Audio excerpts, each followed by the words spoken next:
Hello everybody and welcome to Sin City Living. My name is Jason. I'll be bringing you today's episode. As usual, please hit the like and subscribe buttons. We have constant content coming out, and once again we would like to give a shout out to our patrons. We appreciate all tips and support. It's only going to go towards making the channel better. We intend to add other games as soon as we can afford to add the tables and the layouts, and all that support is going to help us get there. So for today, and if you're curious, just check the description of the video. So for today, we're going to go over a strategy that I came across online. Can't remember exactly where I got it from. I've got a ton of notes on different strategies, and I'm not sure that I would call this one an interesting strategy. It's very similar to other strategies that we have run in the past. From what I read, this particular strategy, the goal is to win $50 to $100 per shooter, and yeah, pretty basic. So the way it's going to work, and this is a strategy that's going to take a larger bankroll. This strategy takes quite a bit. This is one of the ones I'd recommend with a $1,000 to $2,000 strategy. A lot of places that you see strategies for craps, they're going to say, whatever your strategy may be, you want to have enough of a bankroll for 10 shooters. Whether or not I personally go with that, I can't really say. Honestly, it's going to depend on strategy. Some strategies have a much higher risk to reward ratio. Other strategies are much more conservative. So we'll see what you guys think. It's up to you whether or not you want to play it. So the first part of the strategy is you're going to need a $210 no-4. Also called a lay. You're going to lay $210 against the 4. How much is this going to cost you? This is going to cost you $11 in a vig. And oh no, I'm sorry. It's going to cost you $6 in a vig. It's going to cost you $6 because this 210 right here is going to win you 105. So if it wins 105, it's a $5 vig plus a vig for the $5 vig for the 100 plus a vig for the 5. So this $210 no 4 is actually going to cost you $216. Okay. So that's the first part of it. The second part of this is a minor hedge to this bet right here. And that is going to be a $30 hard 4. Now, in some of our other videos, we've talked about things like this, the hedge or the backup, however you want to refer to it. I'm of mixed minds on this particular bet. The thing about it is one, you're playing both sides, and as we've talked about before, playing both sides of the table very rarely has any kind of success. Generally pick a side and stick with it, and that's how you're going to have any success, because all strategies can win, all strategies can lose. And this particular one, I see this all the time. I see this in live games an enormous amount of times, and I've never seen it work. I've occasionally have seen people that lose this bet right here and win this bet right here. And what happens is, if a hard 4 would have rolled, this would lose, this would win $210. So in theory, all you're out is the $6 big. It makes sense. It's understandable where people would want to bet that. I personally would probably not bet it. If I'm going to go for a no 4, I'm going to go for a no 4. I'm not going to try and hedge it and win 210 here but lose 30 there. To me, that just doesn't fly. But it does make a little bit of mathematical sense, I suppose, in that you're cutting out a third of the possible losers for this right here. There's 3 ways for this to lose, but one of those ways is a hard 4. So you're cutting out a third of the possible ways for this to lose, but all that means is that you've added $30 to your loss when the easy 4 rolls. You're now losing $240 instead of $210 plus your $6 vig. So up to you if you want to play this or not. When you look at the math of it, you've got an 8.3% chance of losing here. You've got a 5.5% chance of losing if you've got that hard 4. Now, if you run the math a little bit deeper, you'll discover that just like any other bet, it's got just as high that it's got a probability of losing over time. But again, that is every bet, every single strategy has a probability of losing versus winning over time. No strategy is foolproof to win every single time.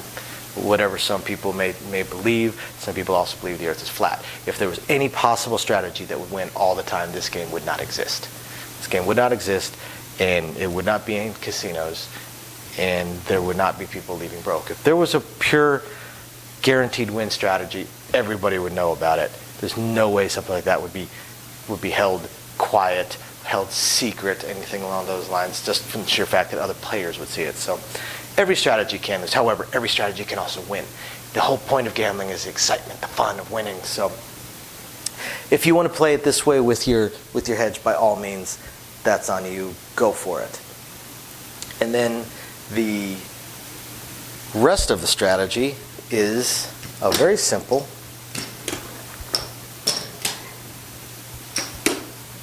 $81 across without the 4. So what the player is thinking here is that they have across bets. They're playing the place bets, which, as you guys know, is generally the preferred way of playing, especially if you're trying to win a lot of money, while they are hedging it over here. They have 81 at risk here, plus 30 here, so I guess they have 111 at risk. And should the 7 roll, which would wipe these out, they would win 105 here, minus a $6 big, they would win $99. So with this setup, if there was an instant 7, because this player will tend to work all the time, because this bet is working all the time, they're of course going to leave their hard ways working, even on a come out roll when the puck is off. They're going to have these bets working. If there was an instant 7, player would lose $12. They would lose $12 because they would win 99 here, basically 105 minus the 6 big, but they would lose this 111 right here. However, if they get just a single roll of one of these numbers right here, then they're going to be slightly ahead, even if a 7 were to come out second. So that's the thinking behind this strategy. This is what the player is looking at, is that it doesn't take much for them to be safe in theory. This strategy is also based off of a partial press. As something hits, regardless of what it may be, they're going to do a partial press. For instance, let's say the 9 were to hit, and they get paid $21. This player is likely going to press either $5 or $10 and collect the rest. If they were to collect this $11, now they are pretty close to their break-even point where if a 7 were to roll. Okay? And they would then have a larger win on the 9. Now, if you were to run the math on this like we've done on some of the other games, it gets a little bit interesting because this hedge is not quite as much of a hedge as people may think. They were to have won $11 here, right? So let's say we hit all the mathematical certainties, which of course are not certainties, they're just probabilities. 1 in 6 times a 7's going to roll. 1 in 6 times a 7's going to roll right away, which means they're going to win here, lose over here, and they're going to lose they're going to lose $12. Okay, that's not too bad, especially if the other 5 and 6 times they were to win, except yet they wouldn't win on the other 5 out of 6 times. They would, on, let's see, on the 2 and 12, and then the 3 and the 11, which accounts for also 1 in 6 of the rolls. So 1 in 6 of the rolls, they're going to lose $12. 1 in 6 of the times, nothing. It's going to be a wash. So they got a 1 in 6. So basically, a third of the time, they're going to be even or lose $12. So let's say a third of the time, they lose $6. Just kind of average that out. So they're going to lose $6 a third of the time. Well, then they also have the 1 in 12 chance of losing here. Now, a third of the time, they're going to win here, so they're going to almost break even. They'll be down to $6 big. But see, the crushing blow to strategies like this, and I have seen these strategies played all the time, is winner 4, 7 out. I've seen it. I've seen it more times than I can count. And you don't even need a winner 4, 7 out. You can have a winner 4, a 5, an 8, a 7 out, and this player's taken a huge hit. They won a little bit here, but they've taken a massive hit all the way across the board. In fact, I actually saw a strategy, I would say 80% identical to this, played 3 days ago. And she was betting, except she was betting an even larger amount. She was betting $200 to $400 on a no 4. And then she was betting place bets here and there. She actually would not play the no 4 when her brother was shooting, because in her mind he rolled a lot of 4s. And just like I say with any other strategy, when you're ahead, walk away. No strategy is a guaranteed win all the time. A lot of strategies have a chance of winning short term. It just depends on the dice. And if you catch even a semi-decent 30 minutes, 45 minutes, you can win some money. You can win a decent amount of money. I generally look at it as if I have tripled up, that is my stopping point. If I start with, say, $200 and I'm up to $600, if I'm up to, say, $750, I tell myself if I drop down to $600, I'm done. If I'm, and then I set these little backstops of my own. Always set a backstop for yourself. I'm not saying you win, you must walk away, but set a losing point for yourself. If you have won a decent amount of money, you started with $100 and you're up to $250, tell yourself, if I drop to $200, I'm leaving. Don't keep chasing. Just because you turn $100 into $250 doesn't mean you're going to turn $250 into $625. It doesn't work that way. And that's exactly what happened to this young lady. She was probably up somewhere in the realm of about $2,000. Actually more than that. I think it was $2,400 that she had sitting in her rail when she'd only started with a couple of $100. She started out with the no 4 and managed to win. I think it was like 150 or something like that.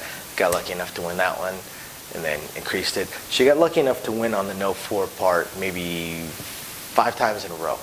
So then by the time she lost one, it wasn't that crushing to her because she was way up in money.